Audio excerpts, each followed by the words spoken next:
ওই গ্লাসটা দেন।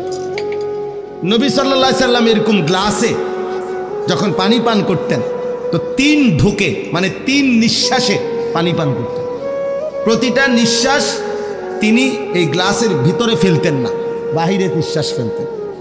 লা ইয়াতানাফাসু ফিল ইনা, নবীজি পাত্রে গ্লাসে নিঃশ্বাস ফেলতেন না। আচ্ছা তাহলে এখন আমি কি বুঝলাম?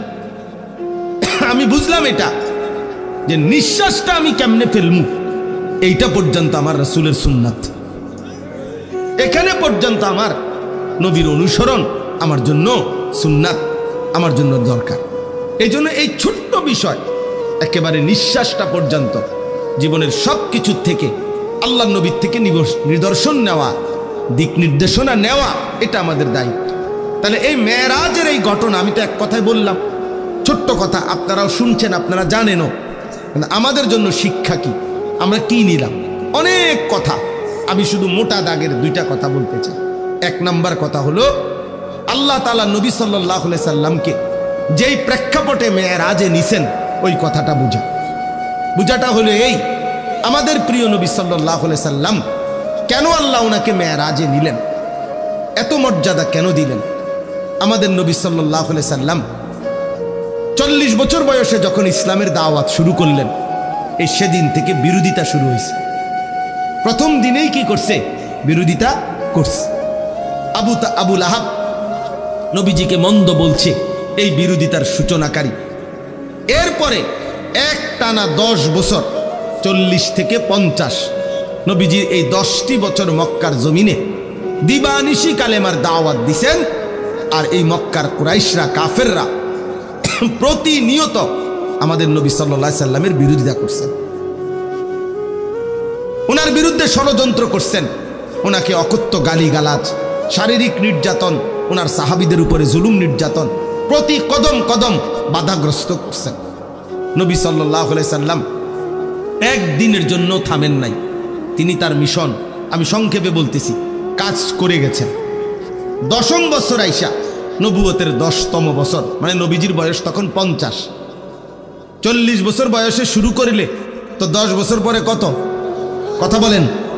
এই 50তম বছরে নবীজি সাল্লাল্লাহু আলাইহি সাল্লামের 2 জন আপনজন ইন্তেকাল করছে। একজন হলো চাচা আবু তালেব, আরেকজন হলো নবীজির স্ত্রী আম্মাজান খাদিজা রাদিয়াল্লাহু তাআলা আনহা। এই 2 জনের ইন্তেকালের পরে নবী সাল্লাল্লাহু আলাইহি ওয়াসাল্লামের উপর মক্কার কুরাইশ কাফেরদের জুলুম, নির্যাতন, অত্যাচার আগের চাইতে 10 গুণ বেড়ে গেছে।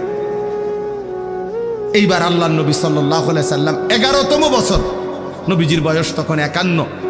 এই 11তম বছরের শেষে আল্লাহর নবী সাল্লাল্লাহু আলাইহি সাল্লাম পার্শ্ববর্তী তায়েফ, এই তায়েফে গেছেন নবীজির পালক পুত্র যায়েদ ইবনে হারিসা রাদিয়াল্লাহু তাআলা আনহুকে সাথে নিয়ে তায়েফে গেছেন কালেমার দাওয়াত দিতে। এখানে বেশি কষ্ট হচ্ছে, বেশি বিরোধিতা করতেছে, এই জন্য ভাবলেন তায়েফে গিয়ে দেখি। তায়েফে আল্লাহর নবী সাল্লাল্লাহু আলাইহি সাল্লাম লম্বা সময় কালেমার দাওয়াত দিছেন, কিন্তু বিনিময়ে একটি লোকও তায়েফের কালেমা গ্রহণ করেনি, বরং প্রত্যেকে দূর দূর করে নবী সাল্লাল্লাহু আলাইহি সাল্লামকে তাড়ায় দিছে। নাউজুবিল্লাহ। শেষ পর্যন্ত তায়েফের সর্দাররা তাদের বাচ্চা কাচ্চাদেরকে লাগায় দিছে। নাউজুবিল্লাহ, এই লোকটা পাগল, যত পারো পাথর মেরে তারে আমাদের তায়েফের সীমানার থেকে বের করে দাও।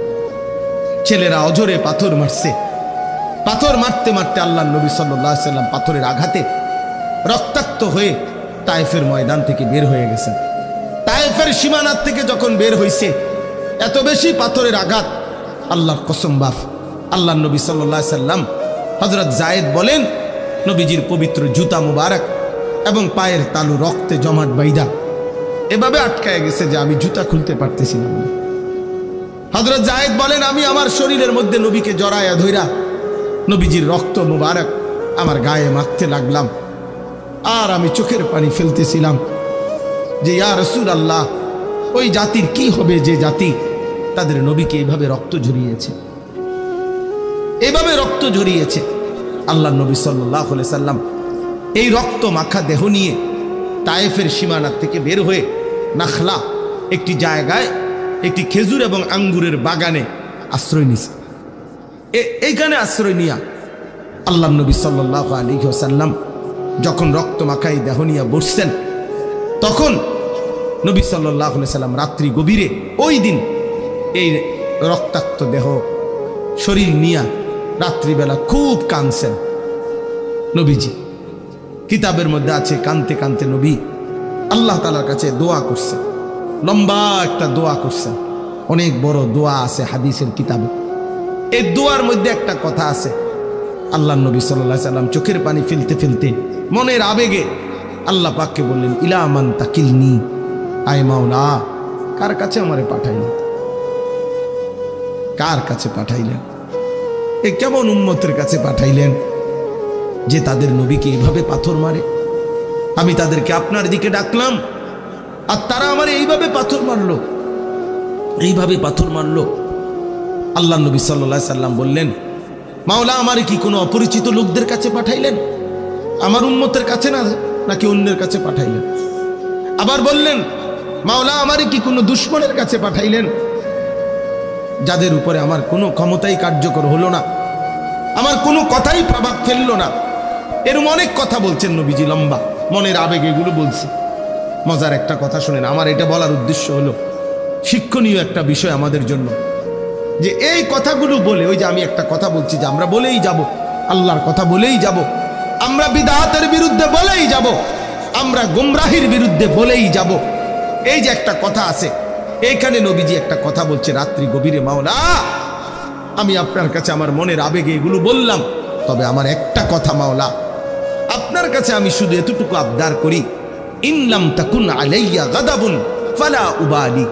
এই কথাইটা নবী বলছে, আয় মাওলা শুধু এতটুকু বলেন যে আপনি আমার উপরে নারাজ হন নাই, আপনি আমার উপরে রাগ করেন নাই। যদি বলেন আপনি নারাজ না, ফালা উবালি, অতএব আমি আর কোনো কিছুতে পরোয়া করি না। এবার আমার পক্ষে কে বিপক্ষে কে, গ্রহণ করলো কয়জন, বিরোধিতা করলো কয়জন, পাথর মারলো কয়জন, আদর করলো কয়জন, এটা আর আমার দেখার বিষয় না। আমার দেখার বিষয় হলো আপনি অসন্তুষ্ট কিনা।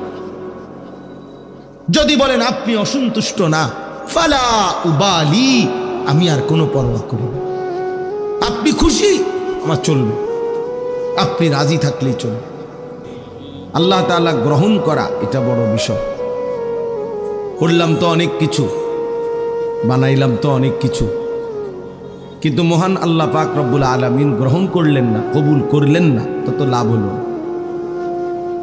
এই জন্য কোরআনুল কারীমের মধ্যে আছে, হযরত ইব্রাহিম আলাইহিস সালাম এবং তার ছেলে ইসমাঈল, ওনারা দুইজনে মিলে আল্লাহর হুকুমে কাবা ঘর, আল্লাহর ঘর কাবা যখন পুনর্নির্মাণ করলেন, وَإِذْ يَرْفَعُ إِبْرَاهِيمُ الْقَوَاعِدَ مِنَ الْبَيْتِ وَإِسْمَاعِيلُ, আল্লাহ তাআলা নিজেই সেটা বর্ণনা করছেন।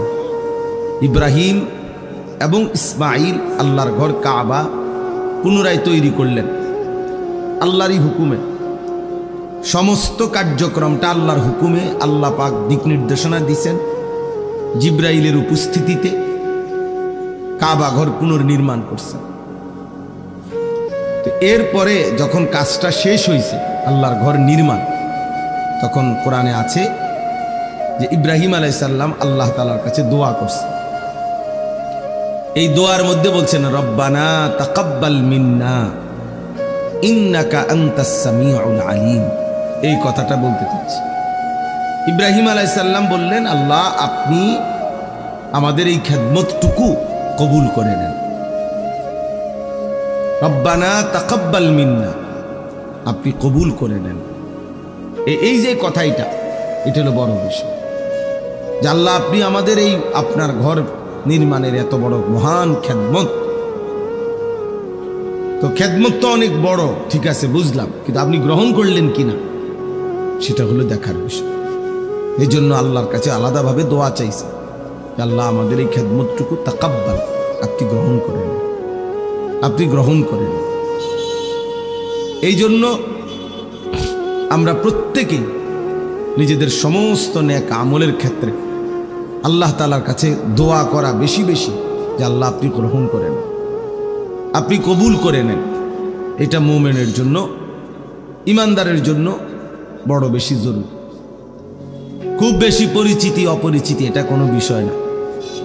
কাউরে কেউ অনেক মানুষ চিনে, কাউরে কম মানুষ চিনে, এর মধ্যে আহামরি তেমন কিচ্ছু আসে যায় না।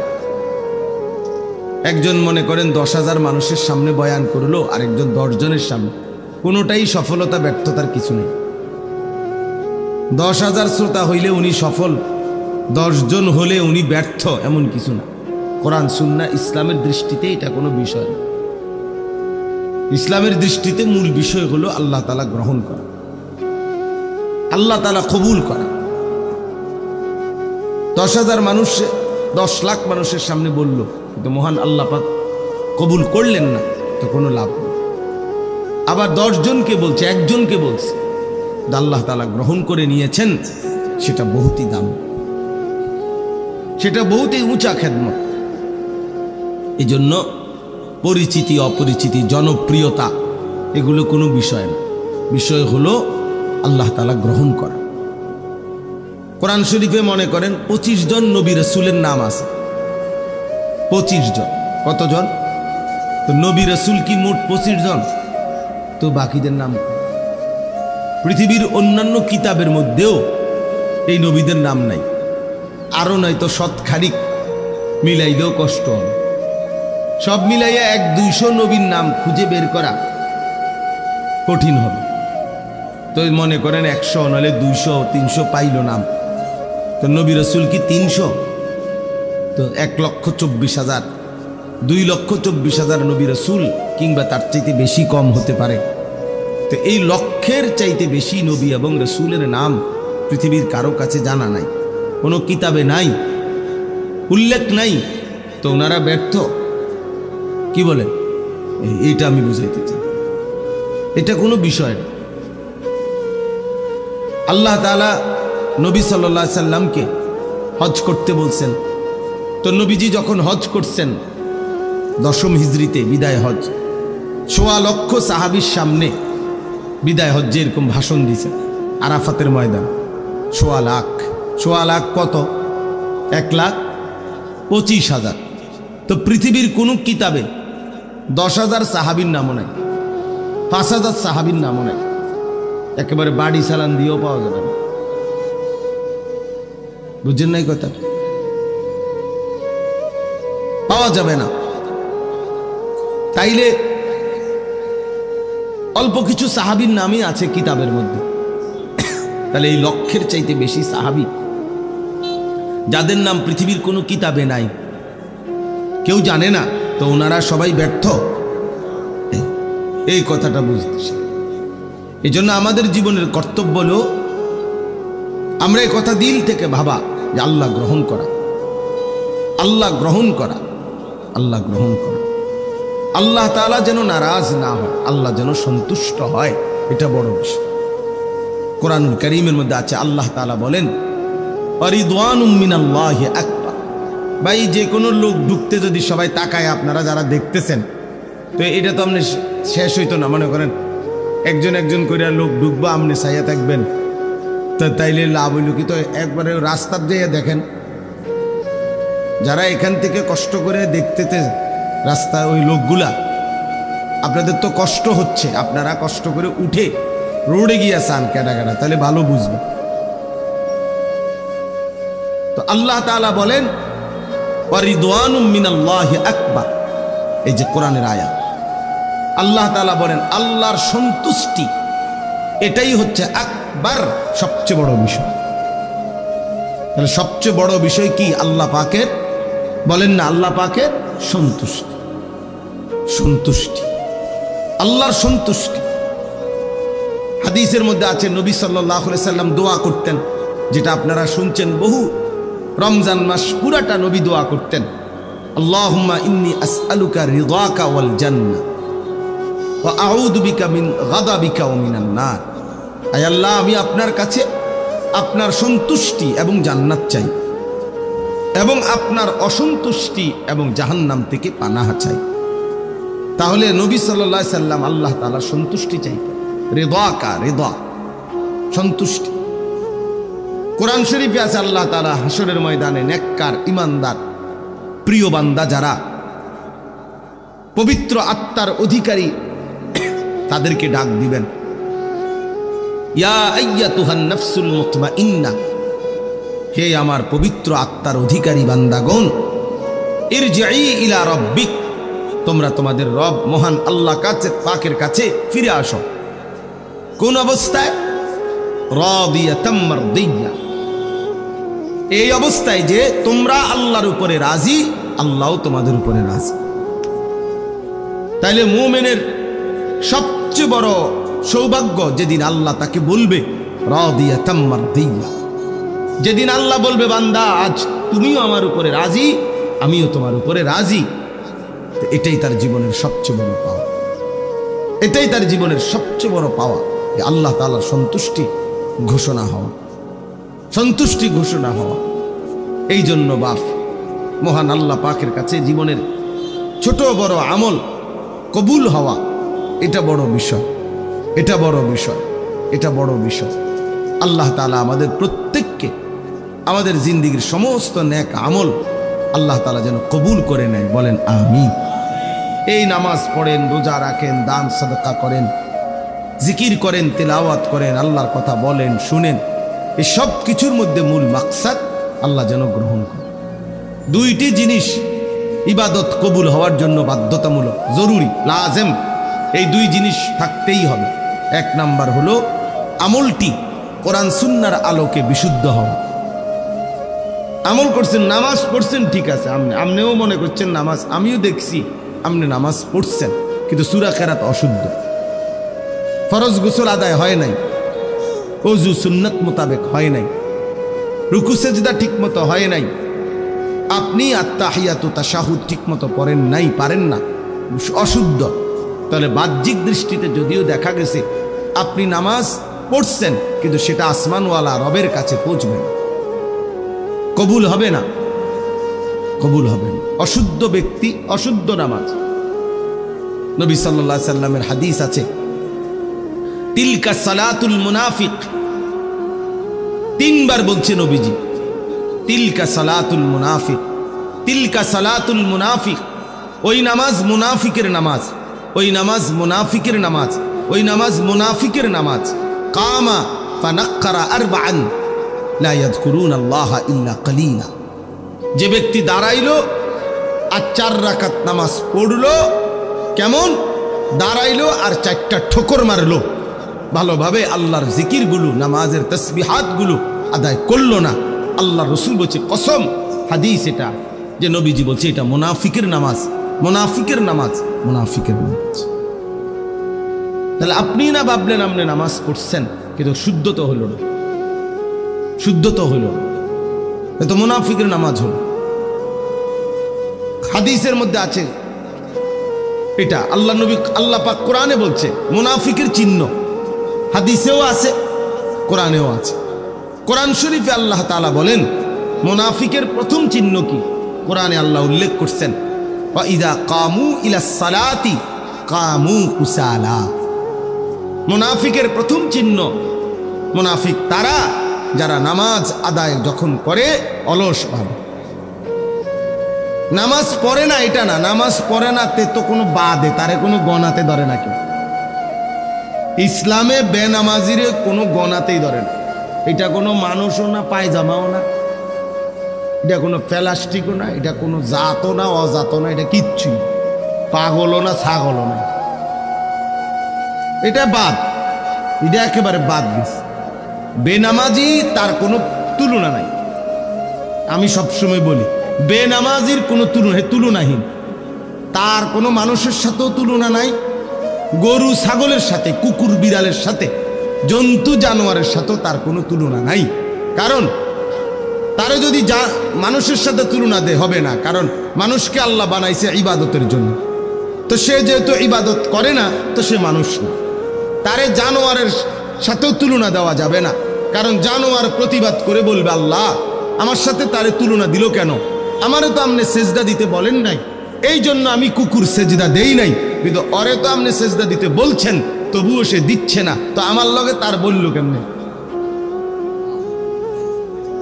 কথা বলেন নাই? কুত্তারে তো সেজদা দিতে কয় নাই, গরুরে তো বলে নাই, তাই তাইলে বেনামাজি মানুষের লগেও তার তুলনা হয় না, ছাগলের লগেও তার তুলনা হয় না, কুকুর বিড়ালের সাথেও তার তুলনা হয় না, তার কোনো তুলনা নাই। হে তুলনাহীন, হে কি বলে হেরে হেরে জিঙ্গান, তুই কি তা তুই কর, আমি কি লেগে করতে, আমি টোয়া পাই না, তোমারে কি করতে, তোমারে কি প্লাস্টিক করলে ভালো হয় না পলিথিন করলে ভালো হয় না হাফ প্যান্ট না ফুল প্যান্ট, আমি এটা পাই না, না পাইলে আমি করতে পারি, আপনি কি আমার জোর করে কয়েবেন, আমি তো জানি না। এই জন্য বেনামাজির কোনো পরিচয়ই নাই। তো নামাজ পড়ে কিন্তু অলস ভাবে খামখেয়ালি করে, আল্লাহ বলছে এটা মুনাফিক, এটা মুনাফিক। তাহলে চিন্তা করে দেখেন, চিন্তা করে দেখেন। তাহলে এই জন্য বললাম, কোরআন শরীফ আছে ফাখালাফা মিন বাদিহিম খালফুন আদাউস সালাহ ওয়াত্তাবাউশ শাহাওয়াত ফাসাউফা ইয়ালকাউনা গাইয়া। আল্লাহ বলেন একদল উত্তরসূরি হবে যুগে যুগে নিকৃষ্ট, একদল প্রজন্ম হবে যুগে যুগে নিকৃষ্ট প্রজন্ম। প্রত্যেক যুগে কিছু জেনারেশন এমন হবে যারা নিকৃষ্ট জেনারেশন। তারা কারা? যাদের দুইটা অভ্যাস, এক আদাউস সালাহ, তারা প্রতিনিয়ত তাদের নামাজকে নষ্ট করে দেয়। এখানেও নামাজ পড়ে না এটা না, তাফসীরে মাআরিফুল কোরআন এটার ব্যাখ্যা আছে। নামাজের যত হুকুম আহকাম এগুলো যথাযথভাবে আদায় করে না, আদায় করে না, এটাকেই বলে নামাজকে নষ্ট করে দেয়। ওয়াত্তাবাউশ শাহাওয়াত, এবং নিজের মনের ইচ্ছা মতো চাহিদা মতো চলে, নিজের মনে যা চায়, শাহওয়াত মনের কামনা বাসনা, মনের ইচ্ছা আকাঙ্ক্ষাকেই শুধু অনুসরণ করে। আল্লাহ বলেন এমন নিকৃষ্ট প্রজন্ম, প্রত্যেক যুগের এই নিকৃষ্ট মানুষগুলোকে আমি আল্লাহ জাহান্নামের সবচেয়ে নিকৃষ্ট গর্ত, সবচেয়ে বেশি আযাবের গর্তের নাম হলো গাই, এই গাই নামক গুহার মধ্যে, গর্তের মধ্যে জাহান্নামে তারে ছুঁড়ে মারবে। ফাসাউফা ইয়ালকাউনা গাইয়া। তাইলে আল্লাহ তাআলা বলছেন বাপ যে নামাজ নষ্ট করে, সুন্দরভাবে নামাজ পড়ে না, সে নিকৃষ্ট জেনারেশন। কোন রকম বললে হইতো না, আমরা আমাদের দেশের সাধারণ আও মাইতো না চাই হুজুর, আমরা কোনো আপনার লগে ফাইতাম না, আপনার গমতো কোনো রকমে আল্লাহ বিল্লাহ করে কুদুর কবরে না যাওন কা। আপনারে কে বলছে কোন রকমে কবরে যাই? আপনার কোন রকমে দুনিয়ার থাকেন, আরো দুগা আপেল খাইতেন পারেন, কোন রকমে দুনিয়ায় থাকেন, আরো 2 খিলি পান খাইতেন পারবেন। কান কোন রকমে চেষ্টা করে টাঙ্গাইয়া থুয়ে রাখতে কনফলাইন যে কোন রকমে দুনিয়াতে রাখিস, আমার কবরে দিস না। কবরে কোন রকম যাইতে বলে নাই, আপনি বললে হবো নাকি? কবরে বলছে পূর্ণ ইমানদার হইয়া যাইতে, কবরে বলছে পূর্ণ মুসলমান হয়ে যেতে, কোন রকম যাইতে বলছে আপনার মিয়া। তা আপনি দেখুন কোন রকমে আল্লাহ বিল্লাহ করে কবরে যাইতে লেগেছে, কোন রকমে যাবেন কেন? আল্লাহ বিল্লাহ কোন রকমে করবেন কেন? আল্লাহ তো আল্লাহই, এটা আবার কোন রকম কি? এই জন্য এটা বললাম আর কি, অনেক আয়াত দিয়া দলিল দেওয়া যাবে, যেখানে এই কথা বোঝারে উদ্দেশ্য কোন আমল কবুল হওয়ার জন্য কোরআন সুন্নাহ মতে বিশুদ্ধ হইতে হবে।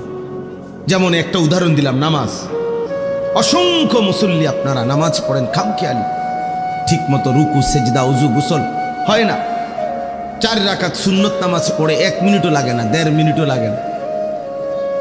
100টা দানার তাসবিহ পড়ে 33 33 34 বার, হায় হায় 1 মিনিটও লাগে না। কি দ্রুত পড়ে ফেল, সুবহানাল্লাহ সুবহানাল্লাহ সুবহানাল্লাহ সুবহানাল্লাহ সুবহানাল্লাহ, এত দ্রুত। এগুলো এমন করেন কেন? আপনি কি কোনো কামে যাবেন না চুরিত যাবেন? আপনার সমস্যা কি? এরকম করার কি আছে?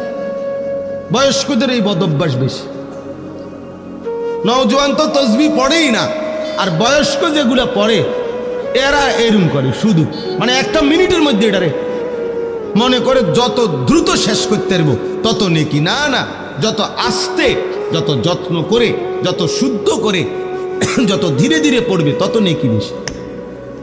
কোরআন হাদিসে আছে কিয়ামতের দিন, এই ভাই এই লাইট এটা নেবেন, এই লাইট, এই এটা অপদার্থ কথা। এই আল্লাহ তাআলা বলেন, হাদিসে আছে আল্লাহ তাআলা বলবেন কিয়ামতের দিন, ইকরা ওয়ারাত্তিল ইকরা ওয়ারতাকি ইউকালু লিসাহিবিল কোরআন।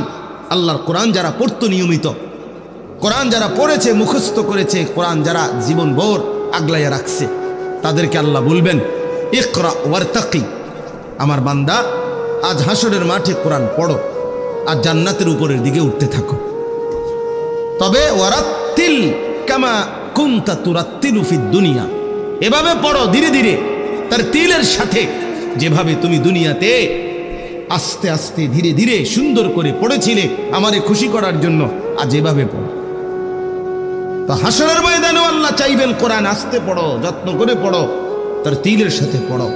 আপনি দিরা তাবা দিয়ে দাবি লাহু তাবা মাগনা ওয়া মাকাসাব সাইজনা নাম তারাবি উমরা তাম্মালা তারা তাফি জি জাবরুন মাসাদ আল্লাহু আকবার সুবহানাল্লাহ রব্বানা লাকাল আল্লাহু কিতা কিতা দি নামাজ যদি মস্কারি না করলেন, এগুলো মস্কারি না করলেন নি এরকম নামাজ আপনার কে বললো? এটা আল্লাহ তারা তো বলছে এটা মুনাফিকের নামাজ, নবী তো বলছে এটা মুনাফিকের নামাজ, আল্লাহ তো বলছে আরে জাহান্নামে ছুঁড়ে মারবো আমি। এই জন্য বাপ এক নাম্বার হলো শুদ্ধ হওয়া, শুদ্ধ হওয়া, বিশুদ্ধ হওয়া, বিশুদ্ধ হওয়া এটা জরুরি, বিশুদ্ধ হওয়া জরুরি। দুই নাম্বার হলো, এই কথাটা বলেই শেষ করছিলাম, এটা এই প্রসঙ্গটা যে আল্লাহর কাছে কবুল হওয়ার জন্য দুই জিনিস জরুরি। এক কি হওয়া? বিশুদ্ধ হওয়া। বলেন তো কি হওয়া? আবার বলে কিসের আলোকে বিশুদ্ধ হবে? কোরআন সুন্নাহর আলোকে। কিসের আলোকে? কোরআন সুন্নাহর আলোকে বিশুদ্ধ। আমনের তো আমার তো বড় সুন্দর লাগে না, আমনের তো সুন্দর লাগলে হইতো না, আমনের তো সুন্দর, অসুবিধা কি? না অসুবিধা আছে, কোরআন সুন্নাহর আলোকে হইতে হবে। আমনের থেকে সুন্দর লাগলে হবে না, আপনার থেকে সুন্দর লাগলে হবে না। রাসূলুল্লাহ সাল্লাল্লাহু আলাইহি ওয়াসাল্লামের সুন্নাহ এটার মাধ্যমে হইতে হবে। আচ্ছা, তো দুই নাম্বার হলো যেটা বলতেছিলাম, প্রত্যেকটি আমল আল্লাহর কাছে কবুল হওয়ার জন্য দ্বিতীয়টা শর্ত হইল বাধ্যতামূলক আল্লাহর জন্য হওয়া, ইখলাস। আল্লাহর জন্য হইতে হবে। আমল শুদ্ধ ঠিক আছে, কোরআন শরীফ পড়াও সুন্দর ঠিক আছে, কিন্তু মানুষকে দেখানোর জন্য, লোক দেখানো, মানুষকে খুশি করাই মাকসাদ, টাকা রোজগার করাই মাকসাদ, দুনিয়া কামাই করাই মাকসাদ। আল্লাহ আমারও মাফ করেন। তো এটা ইখলাস হইল না, আল্লাহর জন্য হইল না, আল্লাহর জন্য হইতে হবে। ইন্না সালাতি ওয়া নুসুকি ওয়া মাহইয়ায়া ওয়া মামাতি লিল্লাহি রাব্বিল আলামিন, নিশ্চয়ই আমার নামাজ, আমার সমস্ত ইবাদত, আমার জীবন, আমার মরণ শুধুই মহান আল্লাহ পাক রব্বুল আলামিনের জন্য। লিল্লাহ, কার জন্যে?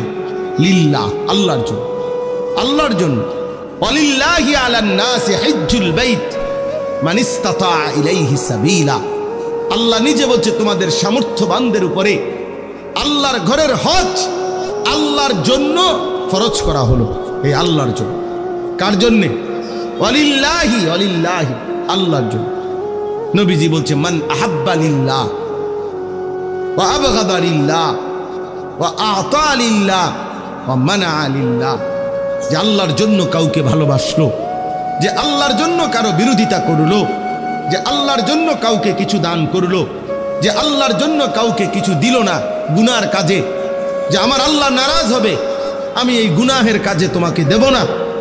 আল্লাহ রাসূল বলেন এই যে আল্লাহর জন্য করলো, লিল্লাহ লিল্লাহ লিল্লাহ, চারবার বলছে নবী শব্দটা। মান আহাব্বা লিল্লাহ ওয়া আবগাদা লিল্লাহ ওয়া আ'তা লিল্লাহ ওয়া মানাআ লিল্লাহ, আল্লাহর জন্য। লিল্লাহ মানে কি?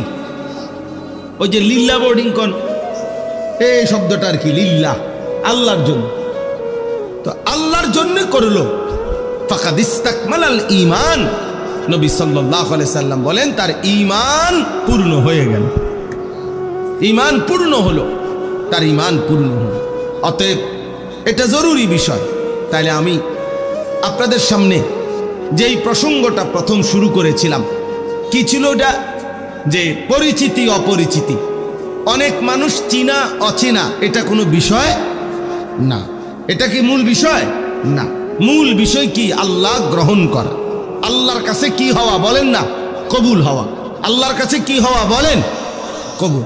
আর আল্লাহর কাছে কোনো আমল কবুল হওয়ার জন্য কয়টি জিনিস জরুরি? দুইটি। এক নাম্বার, কোরআন সুন্নাহর আলোকে কি হওয়া? বিশুদ্ধ হওয়া। দুই নাম্বার, আল্লাহর সন্তুষ্টির জন্য হওয়া। ফালিয়ামাল আমালান সালিহা, এক আয়াতে আল্লাহ এটা বলে দিছে, ফামান কানা ইয়ারজু লিকা রাব্বিহি, আখিরাতে যারা তোমরা আল্লাহর সাক্ষাৎ চাও, জান্নাত চাও, তোমাদের দুইটা জিনিস খেয়াল রাখতে হবে। ফালিয়ামাল আমালান সালিহা, তার প্রতিটি আমল যেন হয় বিশুদ্ধ আমল। আর ওয়ালা ইউশরিক বিইবাদাতি রাব্বিহি আহাদা, আল্লাহর ইবাদতে আল্লাহর সাথে কাউকে শিরিক করা যাবে না, মিশানো যাবে না, শুধুই আল্লাহর জন্য করতে হবে।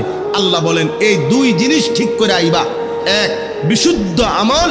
দুই, আমি আল্লাহর জন্যই শুধু আমল। তাহলে আমি আল্লাহ আমার দিদার জান্নাতে তোমাকে দান করব।